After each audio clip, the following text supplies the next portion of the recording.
The beats, the flow, the rhythm. All movements start from the streets. Streets A&R Podcast. Welcome to the Streets A&R Podcast. It's your host, Giddy Jicky with it. And we have a very, very special guest here back in the O, back home. I would say I don't know why she came, but we know why she came for Omaha days. Hailing from here, but out of Miami, Florida. She left the beach, left the palm trees, left $100 to get in the club fees. Mm-hmm. Even though she don't pay it because she the entertainment. Mm-mm. We got a rock star, DJ, event curator, cute as fuck, not playing with y'all, go-getter, DJ ReRe in the building. Give me some pimping, man. Yeah. Oh, you could even hear the claps because you ain't got the headphones on. We had an audience. Clock it. Ha. But thank you for coming by the podcast, ReRe. Thank you. Just real quick for our audience who may not be familiar with you or what you do, can you introduce yourself to the world of who you are and what is it that you bring to the world? So you introduced me just great, I think. I am a DJ, but I'm more than a DJ. My name is DJ ReRe. ReRe is your DJ. This is cute. Mm-hmm. And Omaha birthed me, but Miami pays me. So that's where I live. That's where I do my thing. And I've been all over the world with it. I'm also an entrepreneur and a philanthropist as well. And I own a couple LLCs and a 501c3. And I also teach DJ lessons for free to the youth now. And I am an event curator as well. Got you. Just take us back to the beginning. Like what, who, or why did you even get into DJing in the first place? Like, how does that happen, especially as a young black woman in Omaha, Nebraska? How does that happen? You know, I was always a nerd. They call me a nerd. And I was, they call it like a black sheep of the family, but I was more like the white sheep because I was like the white girl. I was like, whatever.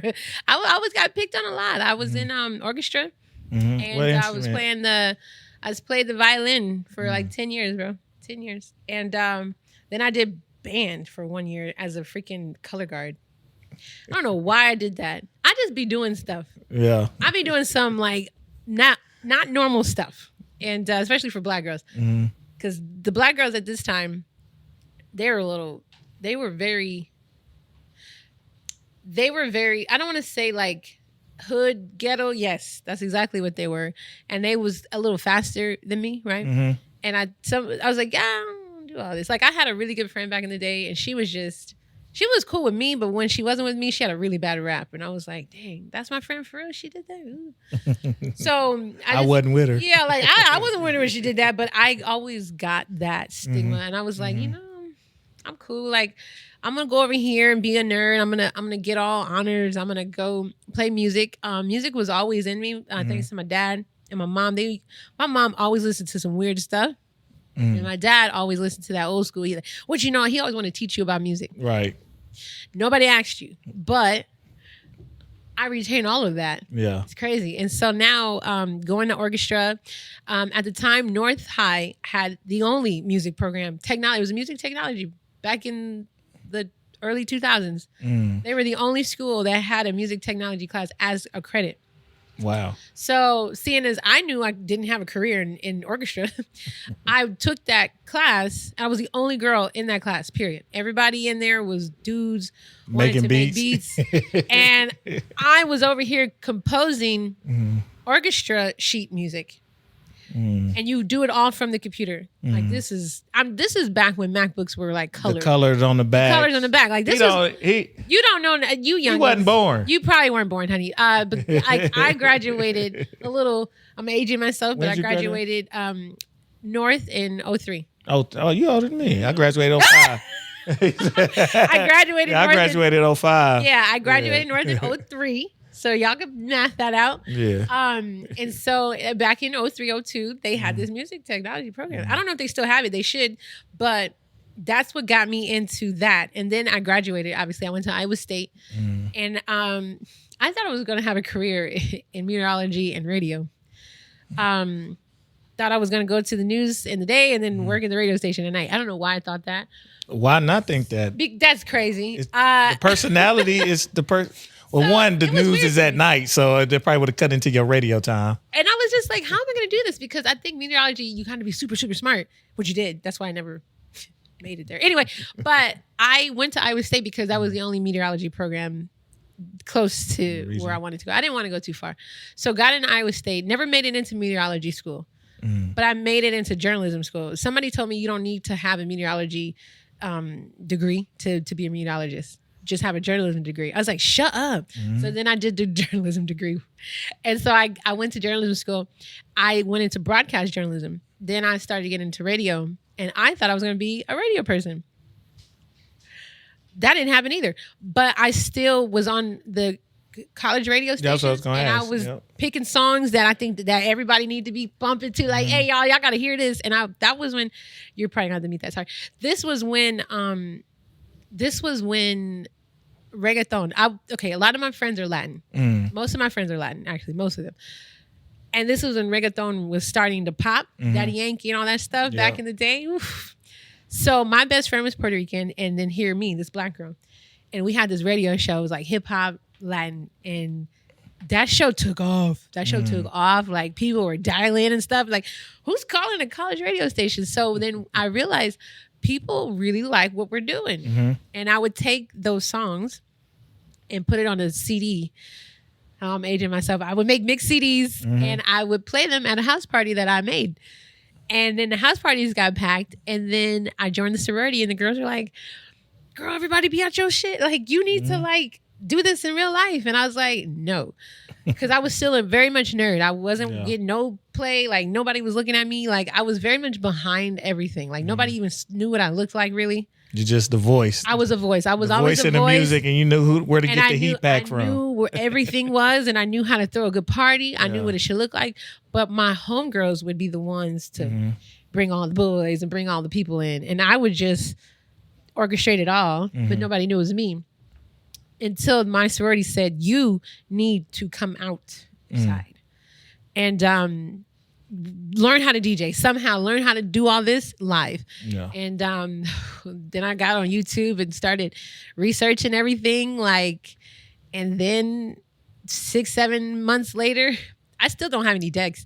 We did our first party in 2000. Oh, here, aging myself.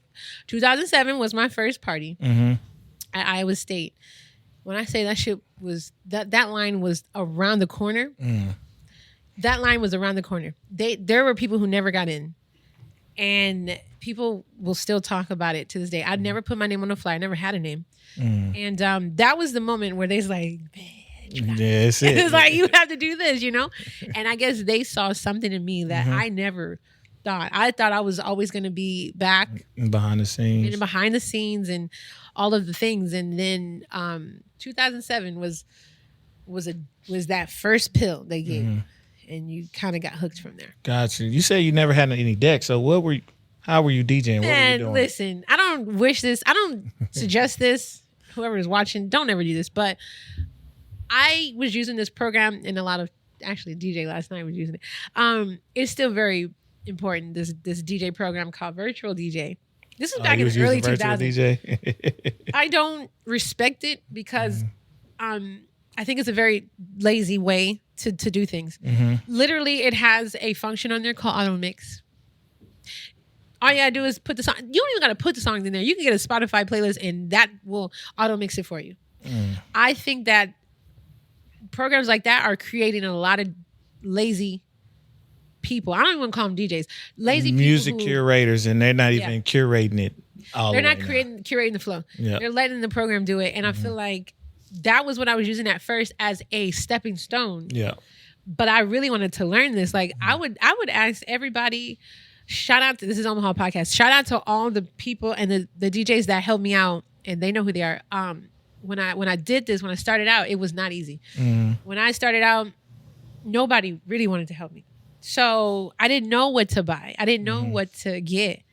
I could guess who helped you because it's probably the same people that helped me. Who helped you? Well, I'm under Soul's umbrella, DJ Mr. Soul. Yeah, he taught me directly. He was sweet. He wasn't really around when I was coming up. He was, I don't know where Mr. Soul was around this time, like 2008. 2008, 2009. That was before I got here, but yeah, he might have been doing radio at that time. He probably was. Yeah, he wasn't like physically, he wasn't physically around when I was starting. Mm-hmm. But the ones that helped me, I don't want to name. Yes, I should name them. You should. Go ahead. I should definitely. Tunes helped me. Mm-hmm. If you guys don't know who Tunes is, he's a Latin DJ. Mm-hmm. I'm not gonna lie, my Latin boys, they looked out. They looked out for me. When I say Tunes was the only DJ who gave me his setup and said, "You practice on your own," mm-hmm.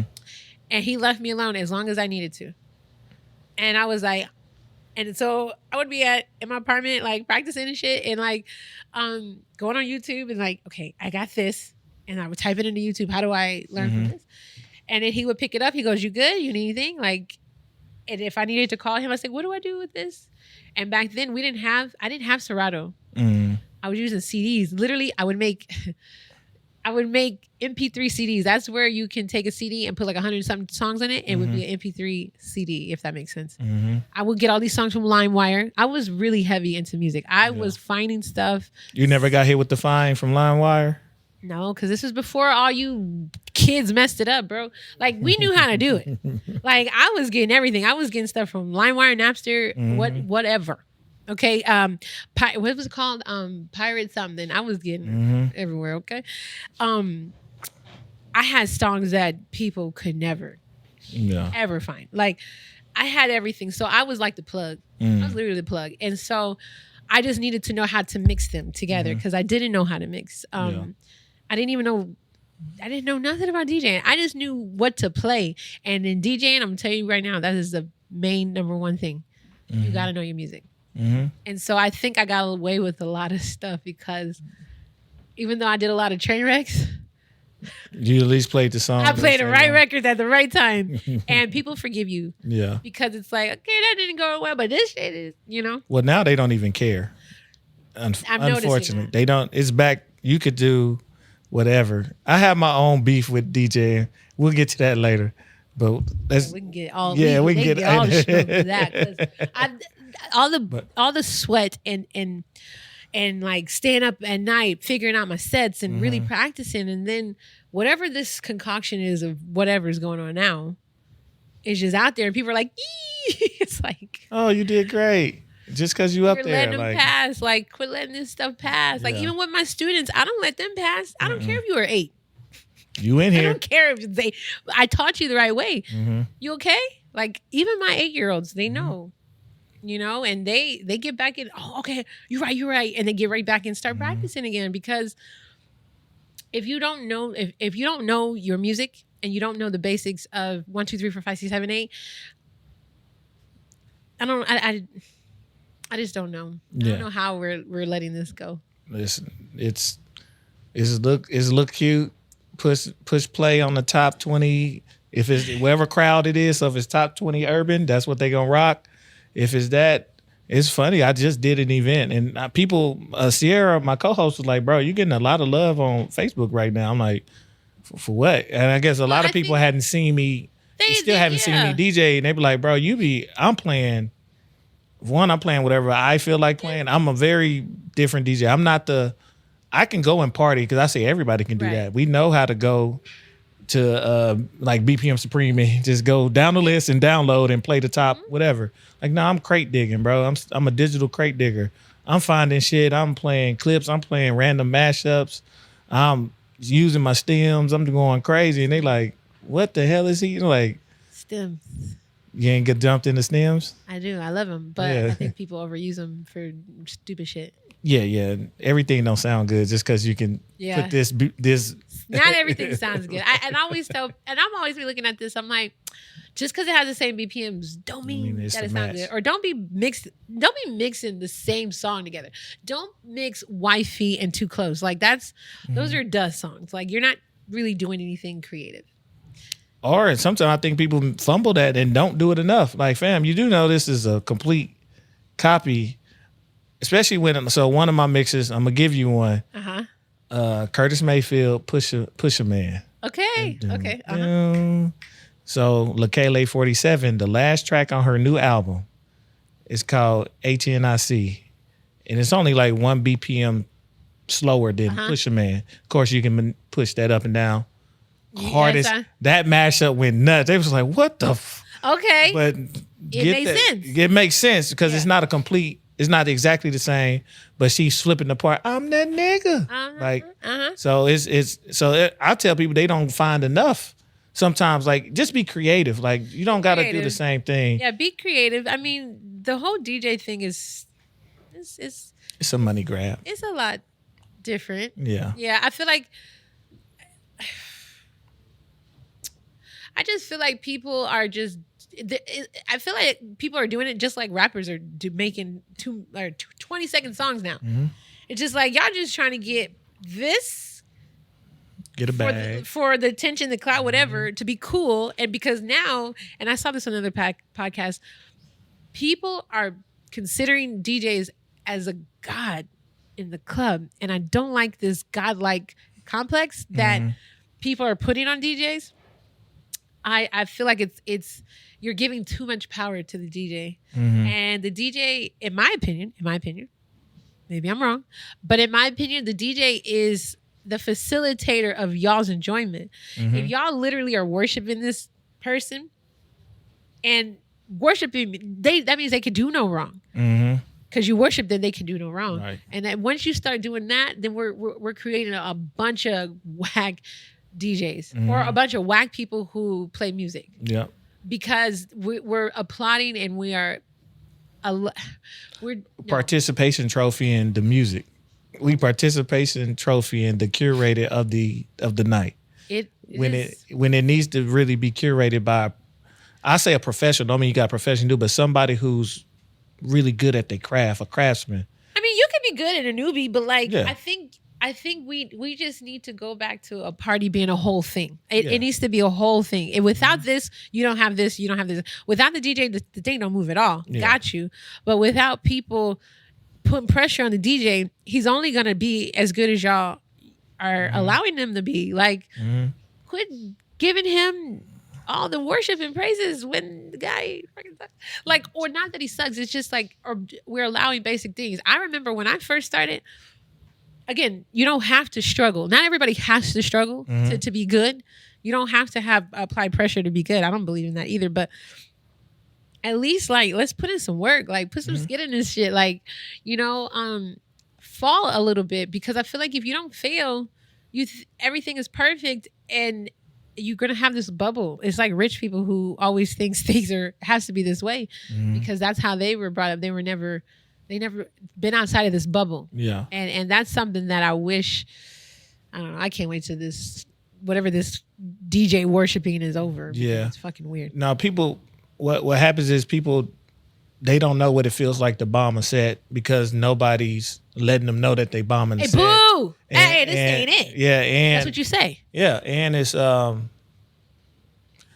we kind of just, it's a money grab. We getting a lot of folks getting away with money. Okay. And it's not when I say money grab, it's easy. It's more of a praise grab because they want to be known as, oh, I'm the person. Because they also cheapen the product because they also don't have price no more, and they think we gonna go for that same shit. Like, fam, no, this ain't that.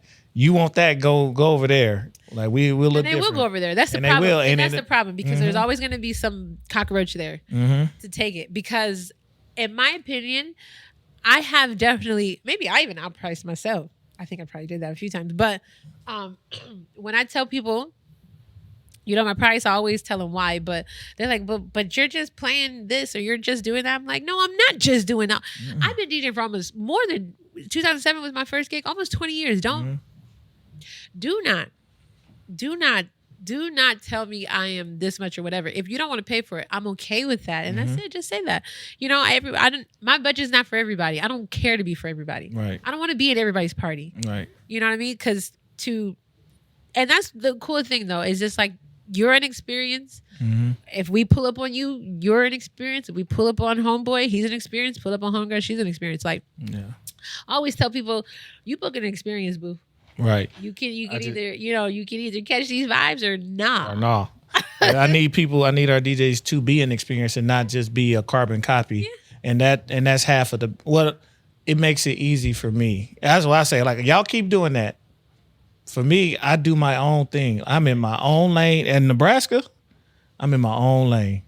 I don't clash with nobody out here just because of how I do things. So, for example, I just did 2 parties. One of them I did Black House, my Black House 2, all Black House music.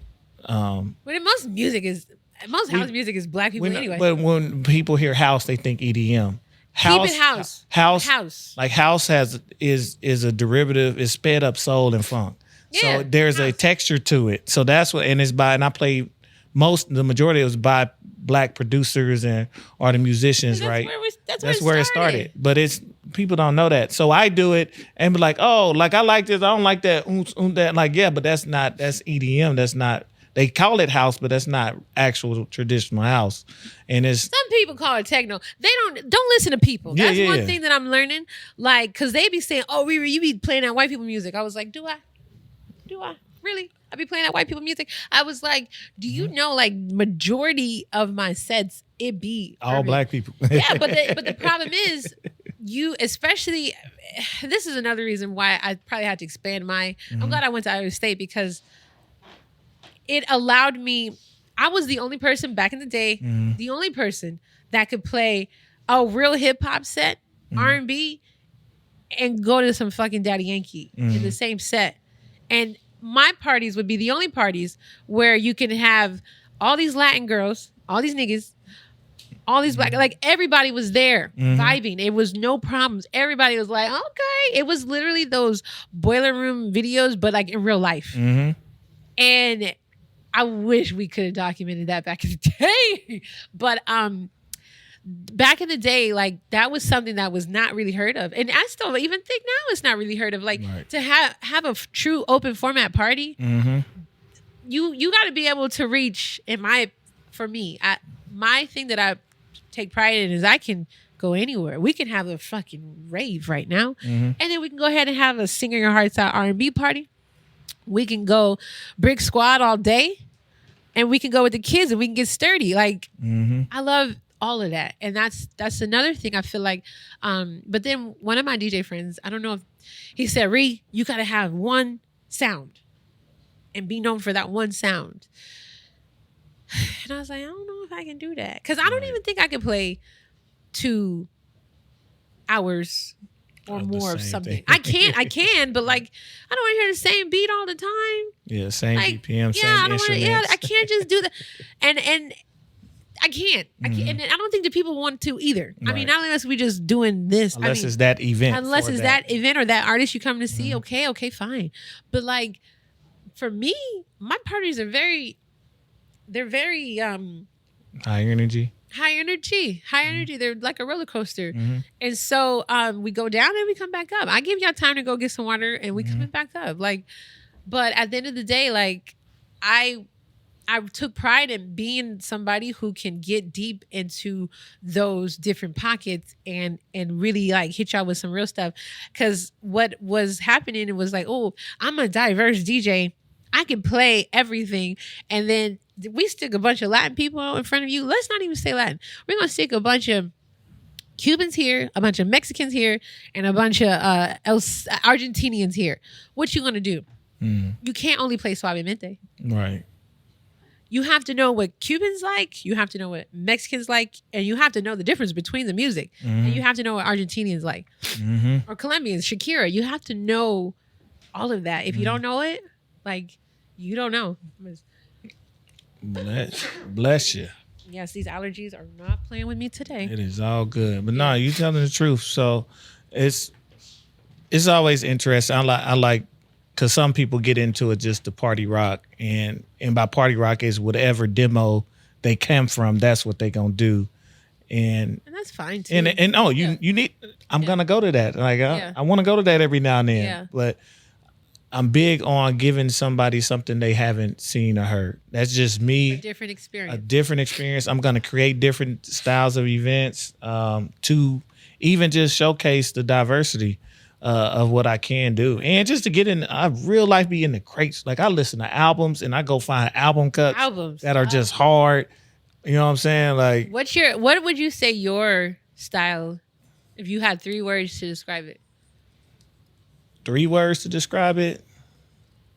I think I already told you, digital crate digger. I'm going to find No, like a style. So like if I come to your party, you are a lo-fi underground hip hop DJ. Like what would you say your style is? I don't have one because I actually create particular events for particular styles of music. So like, if I'm doing it, depends who I'm partying for. Okay. And the one thing I'm always gonna do is throw in some fire ass music that I know you don't know. Like, but could you hold down a techno set though? Like techno, like no. A reggae set? Like I can hold down pop. Top 40s? Yeah, top 40s I can do, and I don't like doing that, but I can do top urban. Okay. I can do underground urban, which is black music. When I say urban, he always say black music. I never put color on music. I'm talking about black people made it. But in my opinion, black people made most of everything. Yeah, but I'm talking about who's making it, like who literally is the artist, not who created it, not the creation. We created nearly every genre that we listen to, so that's a different conversation. I hate when people say, "Can you play some black music?" I'm like, yeah. You want some trap? So I can do trap. I can do boom bap. I can do house, especially black house music, neo soul and soul. I love neo soul. I can do R&B. I love soul more than R&B. Neo soul. Even like this new wave of soul music that's come out, that a lot of white people are actually making the fire ass soul music. That's a different conversation, but I think they've always and Afro beats and Afro beats. Yeah, I very rarely I dabble a little bit in some of the Latin music, and then I just find shit from around the world that's just dope too. Like you like K-pop? No. Hey, they fire. They might be, but it's not my thing. They fire. I don't like pop in general. But some of their beats is very weird. But like I feel you on that. I do like I don't know. I mean, I like Latin music. Obviously, that's most of my. Shoot, they be having me do Latin sets for Food Network. They be doing tacos and tequilas, and I was like, y'all could have picked any Latin DJ in Miami, and you picked this little chocolate drop. They said, "Girl, it don't matter. Like you playing the joints. You playing the hits. Like you know what to play. Like, and you're fun. And a lot of times, and I remember I got booked for DJing a Latin wedding. This wedding was so Latin, nobody spoke English. Only like 5 people spoke English out of this wedding, the bride and the groom, and then their mom and dad and stuff. They had to hire a Spanish MC to do that wedding. And she had to talk for me the whole night. I've never had that, but from the videos, you cannot tell. Me and my team were the only non-Latin people there. The only. They probably like, what are you, Dominican? Like they be trying to put me in that Honduran or something. Yeah. I'm like, no. And then when I talk and I say I'm from Nebraska, people think I'm saying the Bronx. Oh, you're from New York. I was like, Nebraska. When I tell people I'm from Nebraska, their jaw is so to that floor. Me saying I'm from Nebraska over there, because I guess I have such a outgoing personality, whatever you want to call it, they would never I get the most looks from me being from Nebraska than like somebody from Africa or whatever. Anybody from across the country is normal, but in Miami, if you from the States and you chocolate black, and you move to any coastal Miami, city, you move to Miami, and then like you're actually known, and people even Miami people still to this day, they think I was born there. Yeah, no. They think I was born and raised there. I was like, nah, y'all. I went to high school in Omaha. I did everything in Omaha until about 2007 when I moved to Iowa. Right. And then like, really a curveball after that. Yeah. Nebraska, Iowa, where is that? And they was like, what the hell? And then I tell them I moved to Virginia for a little bit. And they're like, Virginia? Girl. I was like, I know y'all. Yeah. I'm out here. So how and why did you make the transition to Miami? How? Yeah, like you just said, you know what? Yeah, you want Will Smith, welcome to Miami, and said, I'm going? No, Miami was never a place where, but I knew after I started DJing a lot here, and I knew how impossible it was for me to get to, I'm not saying it was impossible for me to get to a next level, but when I felt like I've gotten to a certain point and I have all these fans, supporters, whatever, but there was nowhere for me to go. Like, where the hell am I gonna go? I don't own no venues. I don't know how, at this point, I don't know how to throw no parties on my own in a venue space. I had to rely on my sorority all the time. And I can't go to this guy's night because this guy's pissed off that I'm there, and it's fucking awkward because he don't like me. I was like, where do I go and where can I bring my people that I know I could do very well at? And I felt that there was no place for me here that was open to what I was doing. Unless it was a sorority party or a bigger party. And nobody was really on the wave. So I was like, okay, what do I do? I'm done with college now. I'm done with college, so now I can go and do whatever. I knew I wanted to be in journalism. I knew I was not going to get a job here. So I was like, where am I going to go? So I moved to Virginia because I had a whatever at the time. And I was like, okay, Virginia is like a big city. No, it was definitely smaller than Omaha. I just didn't like Virginia. No offense. I met some really cool people in Virginia and Roanoke, but it wasn't the place for me. And it was on that Bible Belt.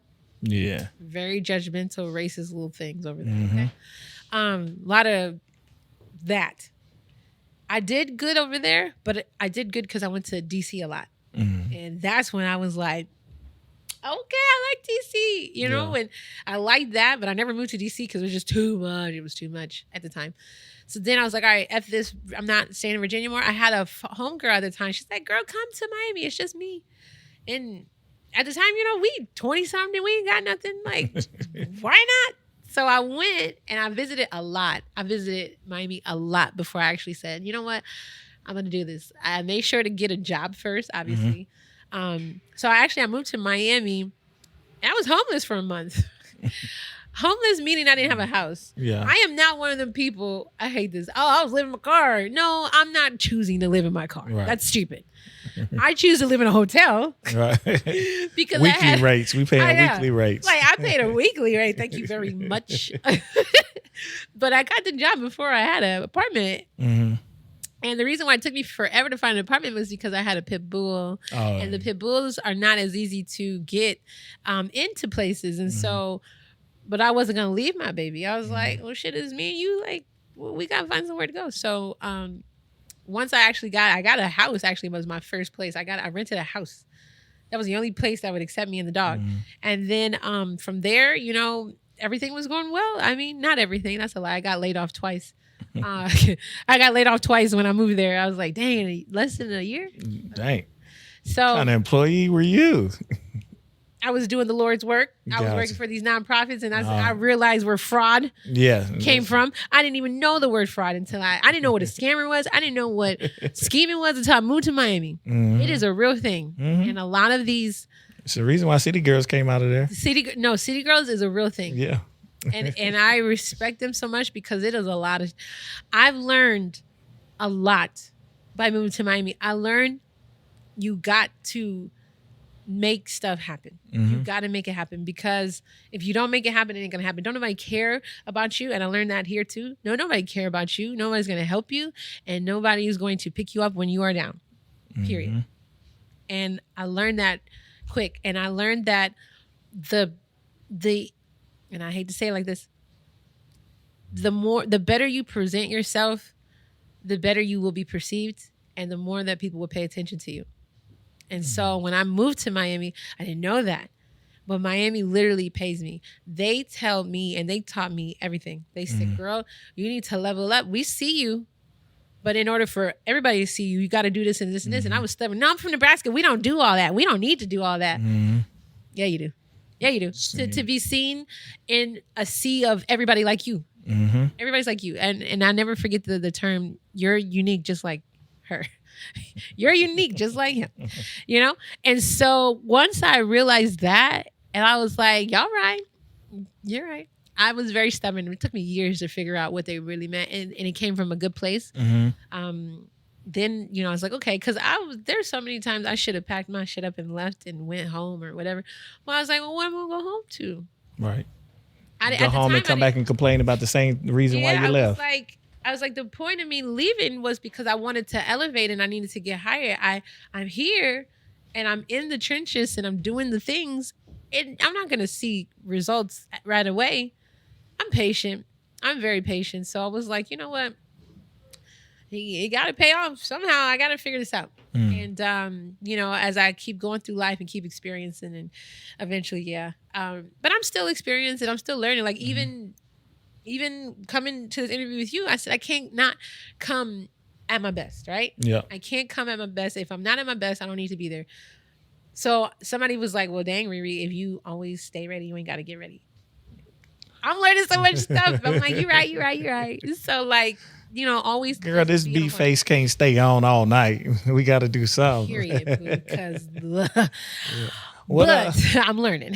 What's been, because we going to have to wrap up soon, but what's been one of your biggest, your first or like your biggest break to really cement your position as a DJ and event curator in Miami? Like when I started working with the cruises, when I started literally getting shipped out to go DJ, go to Japan, like go to Singapore, go to, we're going to fly you to Bahamas. We're going to fly you to Barcelona. We're going to fly you to Bahrain. When I start getting booked like that, and they ask me my rider, my rates, and like they just booking me because of what I'm putting out on the internet, like, oh snap. And then I became like an expert. I became like an expert professional DJ, international DJ, where people literally book me out of the country, pay for everything. What do you call it? An artist DJ. I became an artist DJ. And that's when I realized people were booking me because of the artistry that I was bringing. And it wasn't because I was just playing music. And people would leave reviews on my Instagram, or not my Instagram, my Facebook. People would leave reviews like, you got to hire her. Like, we had the most fun or whatever. And people said, okay, this DJ might be different. Let's try her out. And so that's when I realized, people, they leave my gigs with something. Like they felt something. If you didn't feel nothing, then you didn't catch a vibe. You wasn't paying attention. You was paying attention to that. Right. Flower pot. You know what I'm saying? You weren't paying attention, but the ones who went there for that, that's what they got. And so that's when I realized, I said, okay, people are really paying for this. And I'm reaching people from all over the world. I was in Taiwan, all Taiwanese people, not Chinese. Do not call them Chinese, Taiwanese people. And so that's when I realized, you know what? This is bigger than the music. This is bigger than music. This is literally a vibe that I am creating. And I need to really hone that. I need to focus on that and start doing more of that. And then as I keep aging in this game, I want to create spaces like that now. And so then I started to do event series and stuff like that. And it's working out. It's called The Mixer. I do the mixers every quarter. And those are women, all-female DJ lineup. And it's not an all-female party. I need to tell people that. I can't tell you guys, it's not an all-female party. That's boring. It is a female DJ lineup. For some reason, that repels the men, though. Yeah. You wouldn't go. Who? Would you go if you saw all-female DJ lineup?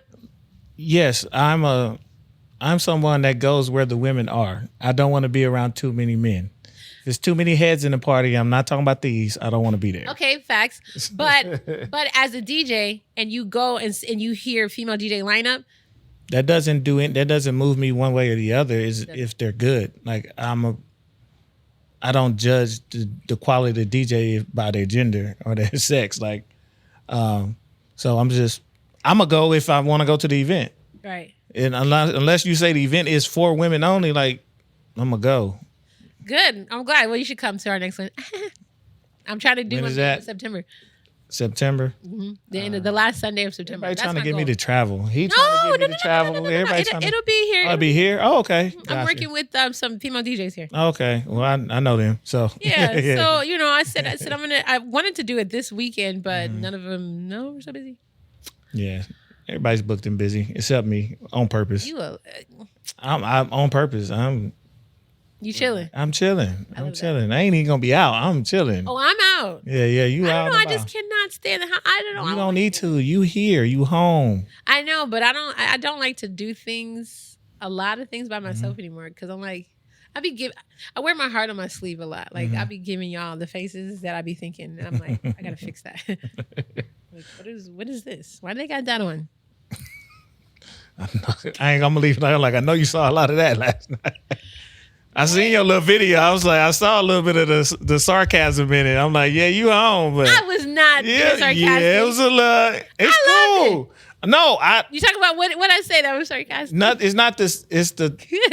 It was the whole thing. I'm not sarcastic. The face. What'd you say? The face. Condescending. A little bit of condescending. Yeah, you were, but I'm really but it big was. on that. I'm sorry. But I'm gonna work on that. Home. But you, like you said, it's home. I said what did I say though? It wasn't about what you said. It was what your face told it all. I was like, and I know where you at, so I already know what you're thinking. Because I was in a DJ box. I know you said DJ box, and I know I was glad I was like, in the DJ box. They put me on the stage. Yeah, but you see, I only had a laptop. It's my fault. I did not have a DJ controller. Wait, what? You didn't bring it, or I forgot it. Why didn't you say something if you want to? I didn't realize that until I got there. Yeah. I thought the venue had everything because he said he had everything. Man. So when I got there, I said, "You lucky you didn't have to set up sound, no ma'am." I would never do that. Yeah, sorry, I don't set up sound anymore. I wouldn't have hired somebody to do that, right? But I had talked to them, and he goes, "Oh, we already got the controller for you." I was like, "Bet." So he actually said, okay. Yeah, so when I got there, it was not there. So I was like, they had the table set up for me on the stage. I'm not going to go on stage with a laptop. What the hell I look like? So I stayed in the DJ box. They wouldn't have cared. But no, you care. But you care. Yeah, they that's wouldn't. The point. They wouldn't have cared. But at the end of the day, I am a DJ that was hired to DJ. I'm gonna and sure enough, I DJ my ass off. I had this program. I don't condone this one either, but I had this program that allowed me to DJ internally. Right? It's very similar to virtual DJ. So I was able to do my thuck dizzle, but I'm glad I did it in the DJ box. It don't make illusion. Hey, the optics is what matters. Yeah, like oh, she in there getting to it. Yeah, yes. they loved it. They loved it. it. Like, because at the end of the day, I'm a professional, and that's the difference you're gonna get. You're gonna get a professional like shit there on a DJ board, but I got this, and I always have backups for everything. And even the guy who was setting me up, Joe, I think his name, he was like, "Damn, you're pretty good with that. You're pretty good with that." Like, it was very impressive because you know what was happening behind the scenes. Right. So I was very impressed with my set. I did phenomenal, I think, and that thing was jumping. So, and I even stayed an extra hour because I was just. It was a good party. It was a good party. So, yeah, I was in the DJ box for a reason, but I didn't tell y'all that because it was my fault. Yeah. So yeah, I was pissed off at myself. I didn't even know they had. Yeah, see, you didn't know. I didn't even know they had a box. I done been there. I done DJ. I'm like, oh, okay. Be right on the stage. I stayed my ass right in the box. Y'all not about to see me just DJ on the laptop. You'd have got away with it here, man. But we are a little short on time. We definitely could have a whole lot of conversations. Yes. We're going to say that for part 2 since you said REmixed Events. The mixers coming to Omaha. Yep, so I'm glad you mentioned that. REmixed Events is my LLC, and I actually hire female DJs, and we go out and we do weddings and stuff like that. So it's like I don't want to say it's an agency, but it's a female DJ entertainment production company. Gotcha. So we have that, but the nonprofit is the Mixer, MIXHER, and that is a female DJ event series. It's a nonprofit. We don't charge for stuff, but the money raised from the Mixer goes towards the First Spin DJ Bootcamp, which is the free DJ lessons that I give to the community for underprivileged kids and teens. And so, but I focus more so now the philanthropy part and the event curation on women events and kid stuff. Gotcha. Because I feel like those are not really talked about or they're not focused on a lot. There's a lot of kids that are lit. They just don't have a mentor or nothing or nobody to show them. For sure. So that's where the First Spin DJ Bootcamp comes in. But we're trying to do an event here in Omaha, the Mixer. We will do. And I told Crab about this. I told her the end of September, the last Sunday. We do like brunch type vibes, like be out in the sun, drink some mimosas, eat and have fun and rock out outside. We do outside events because outside makes people happy. Yeah. And so we like to do outside events during the day, 2 to 6, the last Sunday of September. That is the goal. Hopefully Omaha Design Center place. No, Capital District. Hopefully Capital District will let us do something there. That is the goal. And have it outside or that Annie's, they have a rooftop. So I'm trying to do that. And if you guys are watching, do not steal that idea or I'm coming after you. Don't worry about it. They can't execute it, so it's all good. So that's the plan. But to do more events like that, like just DJs really rocking it out, and it's a bunch of us. It's gonna be like a little mini festival, right? And they just rock out. We got this DJ at this time, and then everybody come in and just vibe out. That's what's up. I'll be in attendance. I will be in attendance. Come do your podcast. Bothering the DJs, the ones I like. I'm like, what y'all doing back here? You making sure we really playing? I don't be checking behind our DJ. No, I ain't checking. I'm just making sure. I didn't know you was really mixing. My presence will make them check because they know how I give it up. So hey, we good. I'm there for shits and giggles and the. You there for a good time? Yeah, good time. Kicking with the. I'd like to entertain the DJ while they entertaining the people because I know how it feels like to grumpy be. Men, they will sit there and look at my screen and be like, "You really did, and that's really you." Yeah, no, I'm not the grumpy man. Now, if you suck, I be eyeballing the shit out of a DJ like you. You ain't doing that. I can guarantee you're not gonna do that in their face. Probably not. Shit. You're not gonna do that in their face. Like nigga, you. And I'm gonna look at you like who are you? Don't tempt me. My computer be in the bag. That's why I'm like, don't tempt me. You're not getting on my set because I get paid for this. Yeah. I don't want no money. But we can take the smoke down to the chicken coop. Yeah, come down to the coop. Shit. Get down and dirty. I keep my turntables in the truck right now. I ain't even took them out yet. I can't wait to pull up on the niggas. I'll do it on the dudes right now just because. Pull up and just set up. You should do that. You got all the cameras. Listen, don't even get me started. Sorry. No, I'm off this weekend. But no. There you go. But no, I'm definitely coming to support. A lot of the folks here, they my friends. Like they know everybody. I actually was in conversation with Crab. So. You were? Yeah. We trying to link up and get some stuff rolling. There's a lot of conversations need to be had with a lot of us. So yeah, man, it's all good. So before we get out of here, ReRe, where can the people find you? Yeah. What's your grams? What's everything? Sorry, y'all. So you can find me on everything. DJ ReRe, DJReRe.com, DJ ReRe on IG, TikTok, all of it. It's very simple, y'all. I'm mostly on IG. And Facebook, same thing. I got a Facebook page, DJ ReRe on Facebook too. Got you. And about REmixed Events, if you want to know the next things that's pulling up. Yeah, so if y'all want to know the next thing that's popping up, actually we got a few parties. I don't know if there's a lot of DJs that follow you, but there's a DJ conference that everybody needs to go to. It's called DJ X. I actually partnered with them to have an official event with DJ X. So the Mixer is doing a little cocktail hour reception with the DJ Expo. That's where thousands of DJs from all over, they come to Atlantic City. That's in 2 weeks. And then August 17th, the Mixer has a rooftop party. We just did a crazy DJ contest. We actually give opportunities to DJs who want to come and spin. If you want to spin in Miami, like you let us know, like we do gig shares and stuff like that to deserving DJs. We don't let everybody in because no. Guard your gate. Yeah, like you know what I mean? Like we don't let everybody in, but we give opportunities, like the opportunity is there. So, and then we also have mentorships and all that stuff. So follow the Mixer. It's literally the Mixer on Instagram with an H in there. And if you want to learn DJing, we have the best DJ instructors.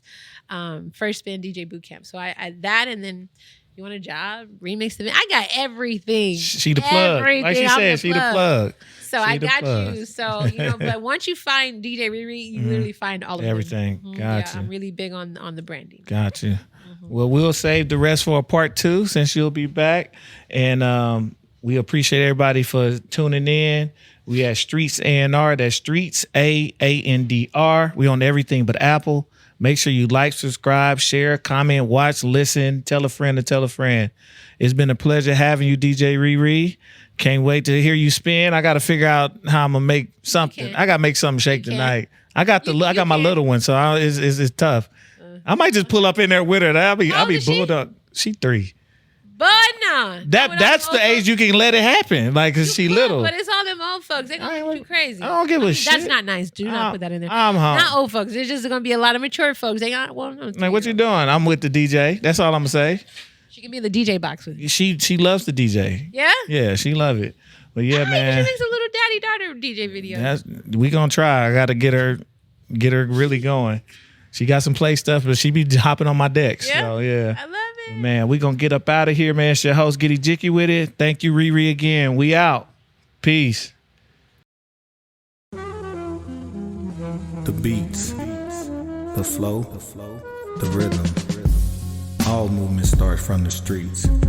Streets A&R Podcast.